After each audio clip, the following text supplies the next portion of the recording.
સુરતના અમરોલી પોલીસ સ્ટેશનમાં ઘરફોડ ચોરીના ગુનામાં વોન્ટેડ આરોપી મુકેશ ઉર્ફે લાલુ ઉર્ફે ગોવિંદ સરવૈયા પોલીસને ચકમો આપી તાપી નદીમાં કૂદી ગયો હતો। ક્રાઇમ બ્રાન્ચ અને ફાયર બ્રિગેડની ટીમે ડ્રોનની મદદથી તેને 4 કલાકની જહેમત બાદ ઝડપી પાડ્યો છે।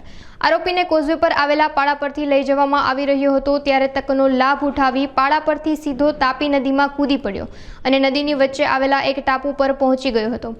ઘટનાની જાણ પોલીસ કંટ્રોલ રૂમ દ્વારા તાત્કાલિક ફાયર વિભાગને કરવામાં આવી હતી। ફાયરના જવાનો અને સ્થાનિક લોકોની 2 બોટની મદદથી નદીમાં આરોપીની શોધખોળ શરૂ કરવામાં આવી હતી। આરોપી ન મળતા ડ્રોન કેમેરાથી સર્ચ ઓપરેશન શરૂ કરાયું અને આશરે 4 કલાકની ભારે જહેમત બાદ ડ્રોન કેમેરાની મદદથી આરોપી મુકેશને શોધી કાઢવામાં ક્રાઇમ બ્રાન્ચને સફળતા મળી છે। ऑफिसर अबोली गेट फायर स्टेशन टॉन ने 14 अमने ये મળેલો કોલ ફાયર કંટ્રોલ માટે કે આપણે શું કે કોઝવે તાપી નદીમાં એક હવે કંઈ એમાં છે ડાઈ ઉડી ગયા છે એવો અમને કોલ એ થયેલો હતો।